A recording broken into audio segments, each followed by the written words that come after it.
ಅಷ್ಟು ಕವಿತೆಗಳಲ್ಲಿ ಸ್ಟೇಟ್ಮೆಂಟ್ಸ್ ಇತ್ತು, ಆಮೇಲೆ ಡಿಸ್ಕ್ರಿಪ್ಷನ್ಸ್ ಇತ್ತು.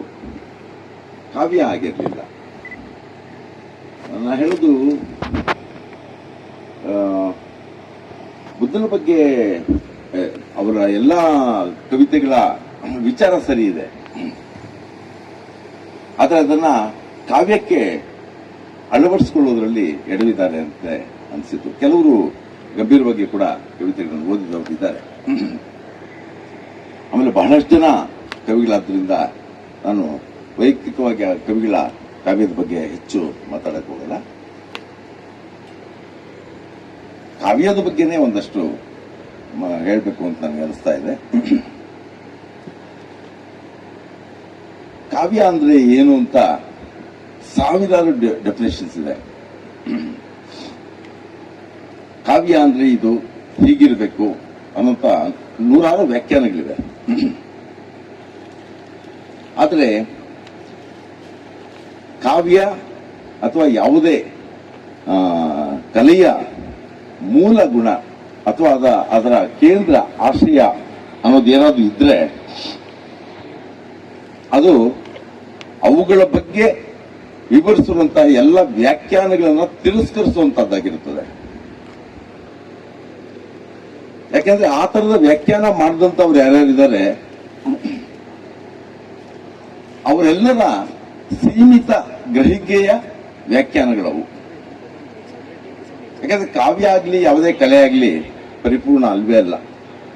ಪರಿಪೂರ್ಣತೆ ಅನ್ನೋದು ನಿಮ್ಗೆ ದಕ್ಕೋದೇ ಇಲ್ಲ.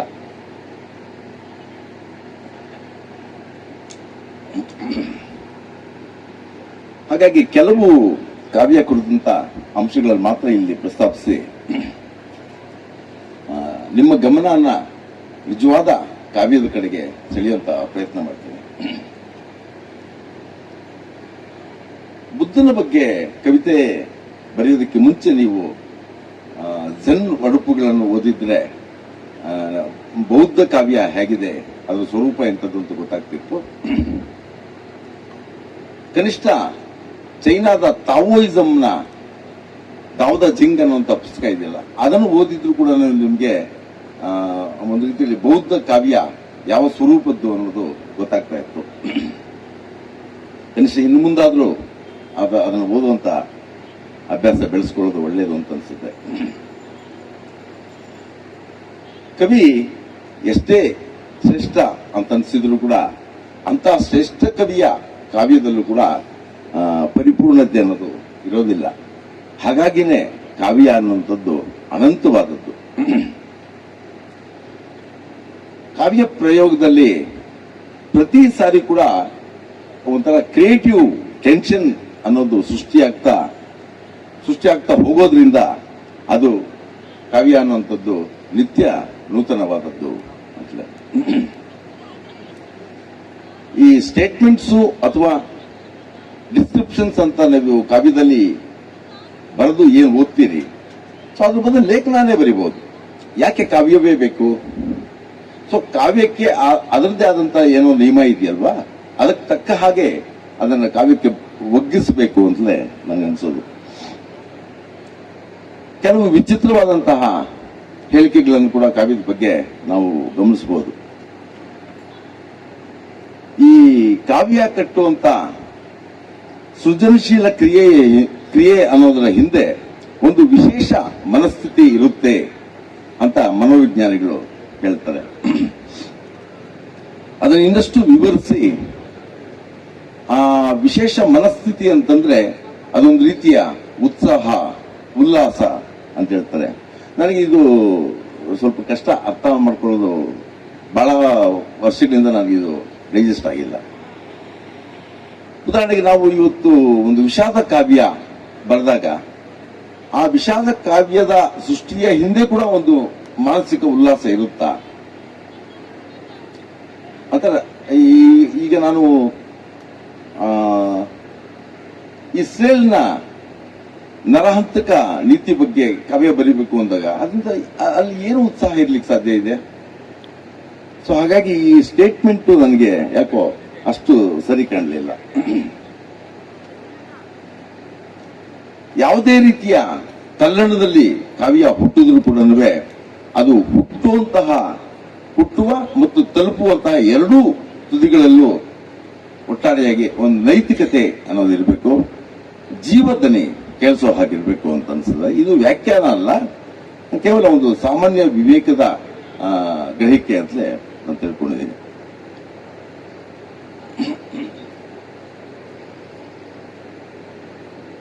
ಕನ್ನಡ ಅಂತ ಅಲ್ಲ, ಬೇರೆ ಬೇರೆ ಭಾಷೆಗಳಲ್ಲಿರುವಂತಹ ಕವಿತೆಗಳನ್ನು ಕೂಡ ಗಮನಿಸಿಯೇ ನಾನು ಹೇಳುವಂತ ಒಂದು ಮಾತು.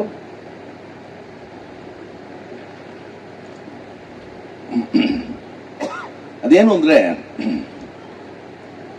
ಅಧಿಕಾರ ಮತ್ತು ಪ್ರಭುತ್ವದ ಇಂಗಿತಗಳಿಗೆ ಶರಣಾಗಿ ಒಗ್ಗಿ ಹೋಗಿರುವಂತಹ ಅಥವಾ ರೂಢಿಗೆ ಬಿದ್ದು ರುಚಿಗೆಟ್ಟು ಹೋಗಿರುವಂತಹ ವಸ್ತು ಆಗಲಿ, ಕಾವ್ಯದ ವಸ್ತು ಆಗಲಿ, ಕಾವ್ಯದ ಭಾಷೆ ಆಗಲಿ, ಅಥವಾ ಅಲ್ಲಿ ಬಳಸಲ್ಪಡುವಂತಹ ಪ್ರತಿಭೆಗಳಾಗಲಿ, ರೂಪಕಗಳಾಗಲಿ, ಅವುಗಳ ಮೂಲಕ ನಿರ್ವಚನಗೊಳ್ಳುವಂತಹ ಶುಷ್ಕವಾದಂತಹ ಅಭಿವ್ಯಕ್ತಿಗಳೇನಿದೆಯೋ ಅದನ್ನು ಓದುಗರಲ್ಲ, ಸ್ವತಃ ಕಾವ್ಯವೇ ತಿರಸ್ಕರಿಸಿದೆ.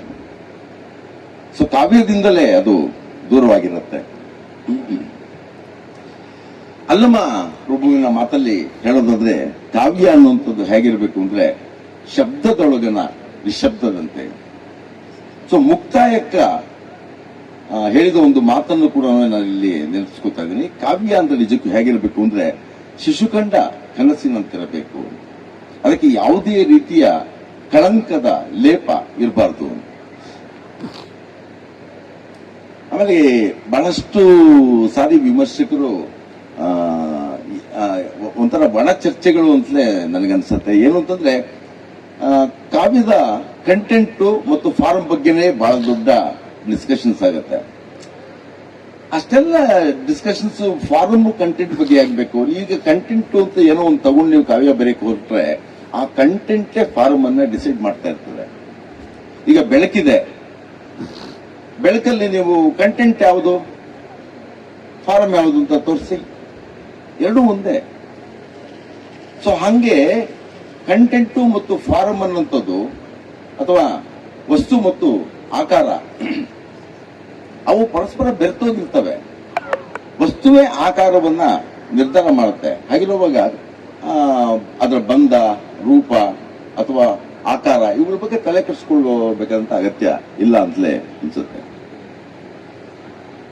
ಆಮೇಲೆ ಇನ್ನೊಂದು ವಿಚಾರ ಹೇಳೋದಿದೆ, ಸ್ವಲ್ಪ ಅಧೈರ್ಯದಿಂದಲೇ ಅದನ್ನ ಹೇಳಬೇಕು ಅಂತ ಅನಿಸ್ತಾ ಇದೆ. ನನಗದು ಕನ್ವಿನ್ಸ್ ಆಗಿರೋದ್ರಿಂದ ನಾನು ಅದನ್ನ ಹೇಳ್ತಾ ಇದ್ದೀನಿ. ಜಗತ್ತಿನಾದ್ಯಂತ ಎಲ್ಲ ಬಹುತೇಕ ಫಿಲಾಸಫರ್ಸು, ಕವಿಗಳು, ಲೇಖಕರು, ಕಲಾವಿದರು ಎಲ್ಲರೂ ಕೂಡ ಬೆಳಕನ್ನ ಜ್ಞಾನದ ಸಂಕೇತ ಅಂತ ನೋಡ್ತಾರೆ. ಬೆಳಕು ಅಂದ್ರೇನೆ ಅರಿವು ಅಂತ ನೋಡ್ತಾರೆ. ಅಂದ್ರೆ ಬೆಳಕು ಅನ್ನೋದನ್ನ ಪಾಸಿಟಿವ್ ಆಗಿ ನೋಡ್ತಾ, ಕತ್ತಲೆಯನ್ನ ನೆಗೆಟಿವ್ ಆಗಿ ನೋಡುವಂತ ಒಂದು ಪರಿಪಾಠ ಇದೆ. ಕತ್ತಲೆ ಅಂದ್ರೆ ಅಜ್ಞಾನ ಅಂತೂ ಕೂಡ ಹೇಳ್ತಾರೆ. ಆಮೇಲೆ ಅಜ್ಞಾನ ಮತ್ತು ಕೇಡಿಗೆ ಪರ್ಯಾಯವಾಗಿ ಕತ್ತಲೆಯನ್ನ ಬಳಸಿ ಬಳಸಿ ಬಳಸಿ ಅದನ್ನು ನಾವು ಓದಿಯೋ ಕೇಳಿಯೋ ನಮ್ಮ ಮನಸ್ಸು ಕೂಡ ರೂಢಿಗೆ ಬಿದ್ದು ಅದನ್ನ ಒಪ್ಕೊಂಡ್ಬಿಟ್ಟಿದೆ. ಆಳದಲ್ಲಿ ಹೋಗಿ ನೋಡಿದ್ರೆ ಇದು ಕಪ್ಪು ಮತ್ತು ಬಿಳುಪು ಅನ್ನುವಂತಹ ಎರಡು ಬಣ್ಣಗಳ ಹಿನ್ನೆಲೆಯಲ್ಲಿ ಹುಟ್ಟಿಕೊಂಡಂತಹ ತಾರತಮ್ಯದಿಂದ ಹುಟ್ಟುವಂತ ಒಂದು ರೂಪಕ ಅಥವಾ ಒಂದು ಸಂಕೇತ. ಬೆಳಕಲ್ಲಿ ವಸ್ತು ಕಾಣುತ್ತೆ, ಜೀವ ಕಾಣುತ್ತೆ, ಇನ್ನೊಂದು ಕಾಣುತ್ತೆ, ಮತ್ತೊಂದು ಕಾಣುತ್ತೆ. ಆದರೆ ಕಂಡದ್ದು ಏನು, ಅದು ಸೃಷ್ಟಿಯಾದದ್ದು ಹೇಗೆ, ಅದನ್ನು ವಿವರಿಸಿಕೊಳ್ಳೋದು ಹೇಗೆ ಅನ್ನೋ ವಿಷಯದಲ್ಲಿ ಬೆಳಕಿನ ನೆರವಿನ ನೋಡಿದಂಥವ್ರು ಕೂಡ ಸೋಲ್ತಾರೆ.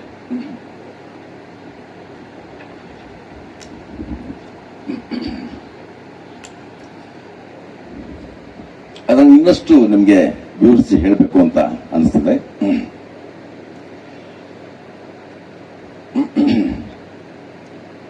ಬೆಳಕಲ್ಲಿ ನಾವು ಏನ್ ನೋಡ್ತೀವೋ ಅದನ್ನು ವಿವರಿಸ್ಕೊಳ್ಳೋದಕ್ಕೆ ನಮಗೆ ನಿಜಕ್ಕೂ ಬೇಕಿರೋದು ನಮ್ಮೊಳಗೆ ಅಡಕವಾಗಿರುವಂತಹ ಸಾಮಾನ್ಯ ವಿವೇಕ ಅಥವಾ ವಿವೇಚನಾ ಶಕ್ತಿ.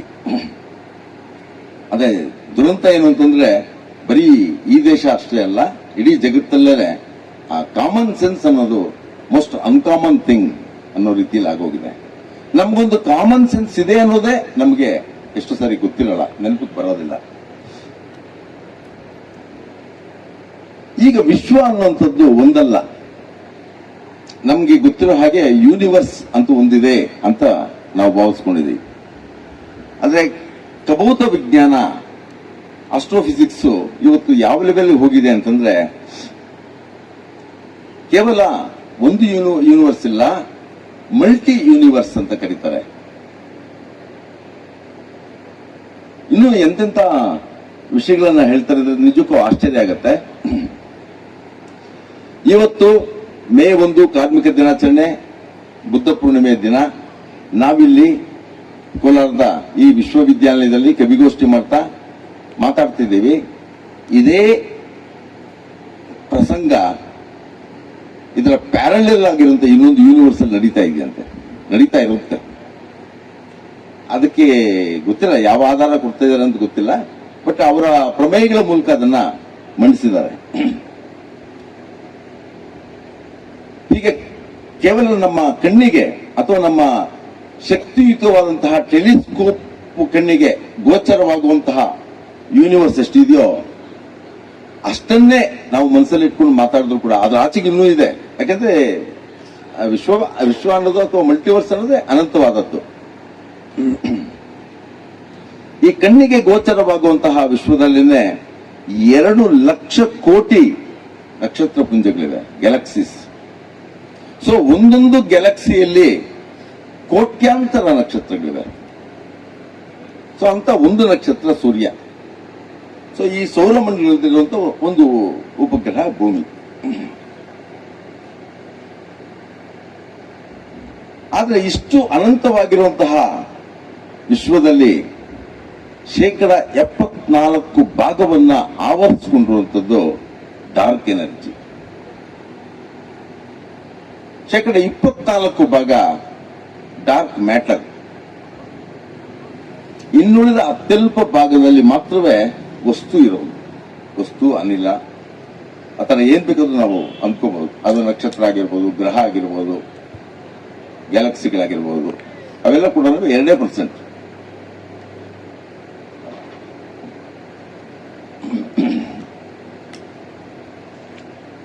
ಈ ಮಾತನ್ನು ಯಾಕೆ ಹೇಳಿದೆ ಅಂದ್ರೆ ಇಡೀ ಯೂನಿವರ್ಸ್ ಅಥವಾ ಮಲ್ಟಿವರ್ಸ್ ಅಲ್ಲಿ 98% ಭಾಗ ಡಾರ್ಕ್ ಮ್ಯಾಟರ್, ಡಾರ್ಕ್ ಎನರ್ಜಿನೇ ಆವರಿಸಿಕೊಂಡಿರೋದ್ರಿಂದ ಮಲ್ಟಿವರ್ಸ್ ಅನ್ನುವಂಥದ್ದು ಕಗ್ಗತ್ತಲು, ಸಂಪೂರ್ಣ ಕಗ್ಗತ್ತಲು. ನೋಡಿ, ಈಗ ಕತ್ತಲು ಇರೋದ್ರಿಂದಲೇ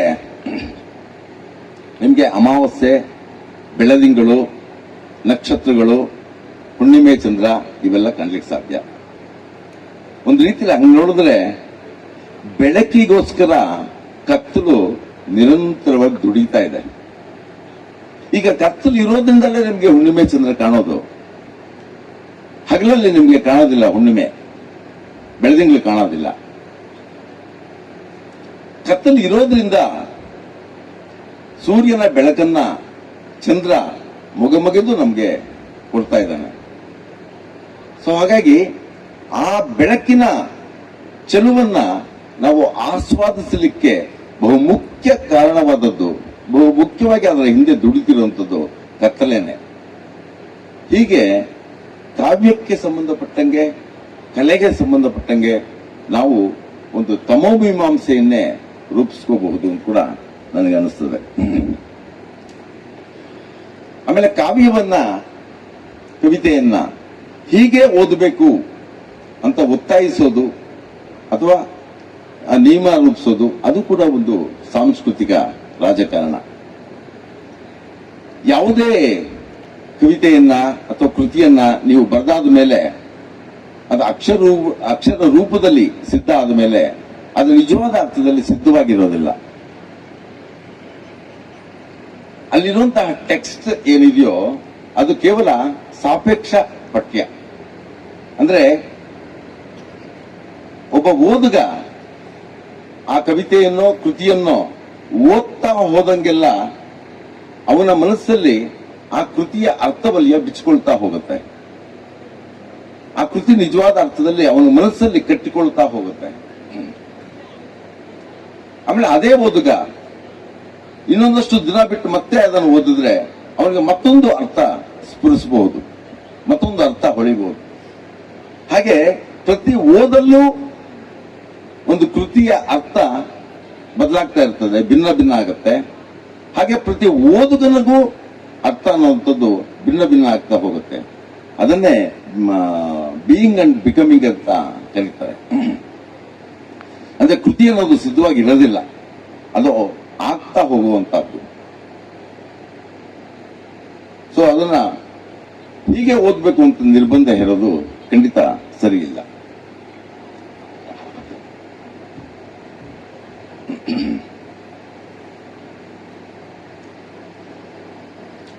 ಫಿಲಾಸಫಿಕಲ್ ವರ್ಲ್ಡ್ ನಲ್ಲಿ ಆತನ ಹೆಸರು ನಾನು ಮರ್ತಿದ್ದೇನೆ, ದಯವಿಟ್ಟು ಕ್ಷಮೆ ಇರಲಿ.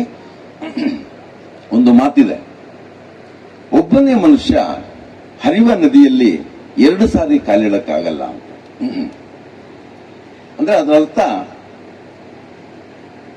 ಒಬ್ಬ ಮನುಷ್ಯ ಹರಿಯುವಂತ ನದಿಯಲ್ಲಿ 1 ಸಾರಿ ಕಾಲಿಡ್ತಾನೆ, ಕಾಲಿಟ್ಟಾದ್ಮೇಲೆ ತೆಗಿತಾನೆ. ಮತ್ತೆ 2ನೇ ಸಾರಿ ಕಾಲಿಟ್ಟಾಗ ಆ ನದಿ ಮೊದಲಿನ ನದಿಯಾಗಿರಲ್ಲ, ಅಲ್ಲಿದ್ದ ನೀರು ಮುಂದಕ್ಕೆ ಹರಿದೋಗಿರುತ್ತೆ.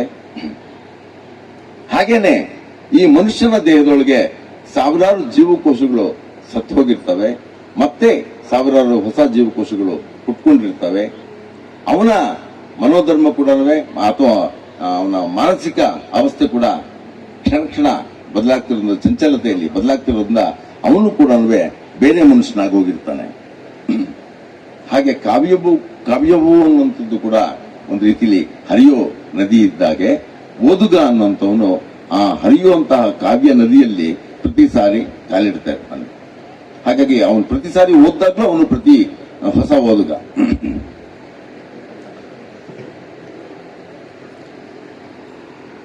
ಇವತ್ತು ಬರೀ ನಮ್ಮ ದೇಶ ಅಂತಲ್ಲ, ಇಡೀ ಜಗತ್ತೇ ತಲ್ಲಣ ಮತ್ತು ಆತಂಕಗಳಲ್ಲಿ ಮುಳುಗಿ ಹೋಗಿದೆ.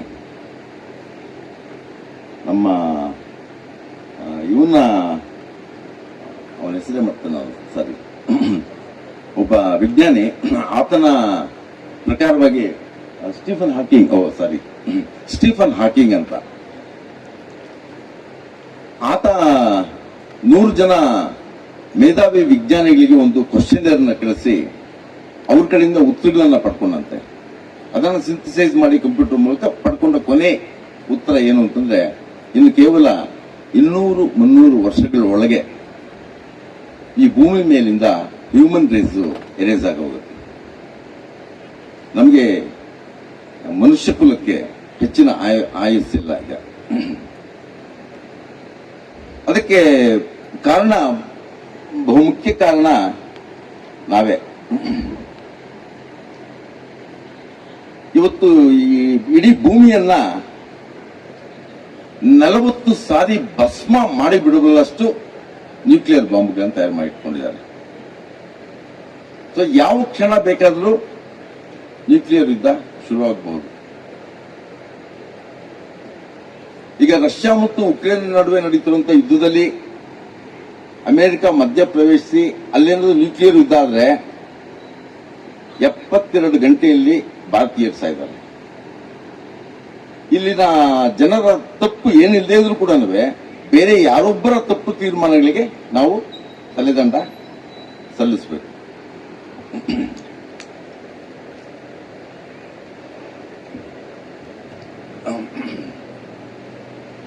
ಹಾಗಾಗಿ ಕವಿತೆ ಬರೆಯುವಂತವರು ಕೂಡ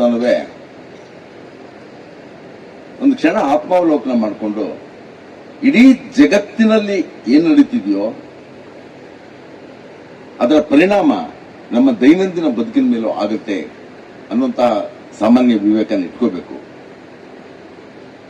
ಇಸ್ರೇಲ್ ಪ್ಯಾಲೆಸ್ತೈನ್ ಮಧ್ಯೆ ನಡೀತಿರುವಂತ ಯುದ್ಧ ಅಥವಾ ಚೈನಾದ ಸೌತ್ ಚೈನಾ ಸಿ ನಲ್ಲಿ ನಡೀತಿರುವಂತ ಟೆನ್ಷನ್ ತಲ್ಲಣಗಳಾಗಲಿ ಅಥವಾ ಜಗತ್ತಿನ ಯಾವುದೇ ಭಾಗದಲ್ಲಿ ಆಗುವಂತ ಈ ತರದ ಇವು ಅವೆಲ್ಲವನ್ನೂ ಕೂಡ ನಾವು ಸೂಕ್ಷ್ಮವಾದ ಮನಸ್ಸಿನಿಂದ ಗಮನಿಸಬೇಕು ಮತ್ತು ಅದಕ್ಕೆ ಪ್ರತಿಕ್ರಿಯಿಸುವಂತದ್ದನ್ನು ಕೂಡ ನಾವು ರೂಢಿಸ್ಕೋಬೇಕು.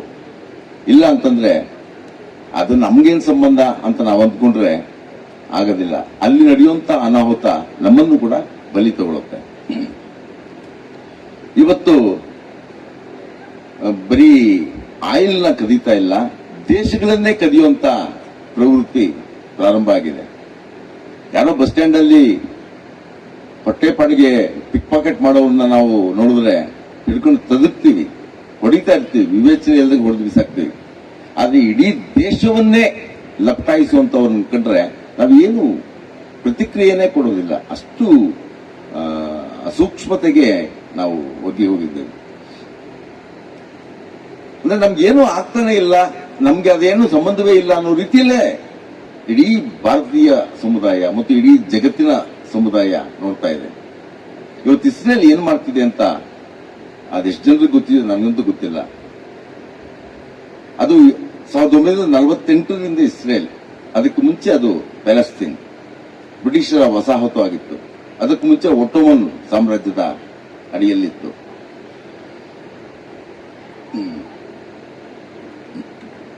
1948ರಿಂದ ಈಚೆಗೆ ಬ್ರಿಟಿಷರು ಇವ್ರಿಗೆ ಅದನ್ನ ಹಸ್ತಾಂತರ ಮಾಡಿ ಹೋದ್ರು.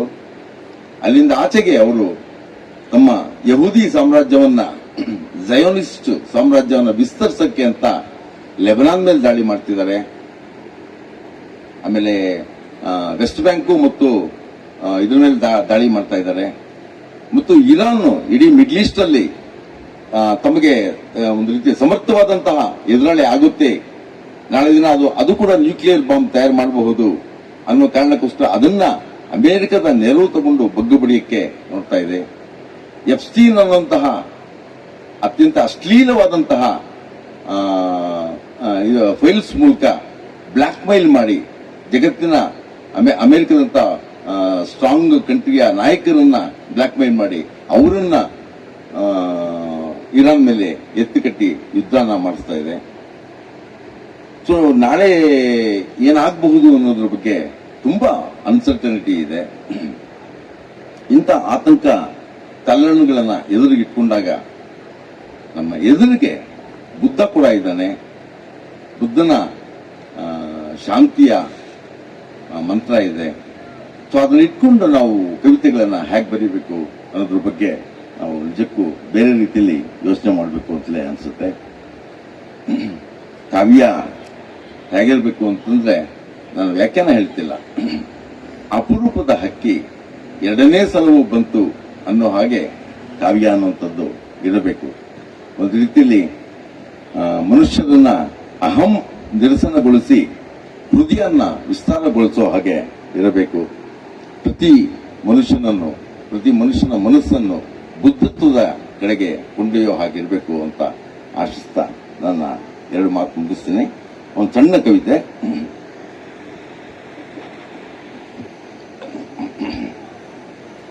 ಈ ಕವಿತೆ ನಂದಲ್ಲ, ಸರಹಪಾದ ಅಂತ ಬೌದ್ಧ ಪರಂಪರೆಯಲ್ಲೇ ಬಂದಂತವನು. ಅದು ತುಂಬಾ ಚೆನ್ನಾಗಿದೆ ಅಂತ ನನಗೆ ಅನಿಸಿದ್ರಿಂದ ಹೋಗ್ತಾ ಇದ್ದೀನಿ. ಸಿದ್ಧನಾಗಿಲ್ಲದಿರಲು ಸಿದ್ಧನಾಗು, ಸಿದ್ಧನಾಗಿಲ್ಲದಿರಲು ಸಿದ್ಧನಾಗು, ಅಭದ್ರತೆಯಲ್ಲಿ ಭದ್ರವಾಗಿರು, ನಿನ್ನ ಮನವ ಅಲಂಕರಿಸದೆ ಎದುರಾಗು, ನಿನ್ನ ಮನವ ಅಲಂಕರಿಸದೆ ಎದುರಾಗು, ಏನನ್ನೂ ಹೊತ್ತು ತರಬೇಡ, ನಿನ್ನನ್ನಂತೂ ಬೇಡವೇ ಬೇಡ, ನಿನ್ನೆಲ್ಲಾ ಯೋಚನೆಗಳ ಕಳಚಿ ನೀನಿರುವಂತೆಯೇ ಬಾ.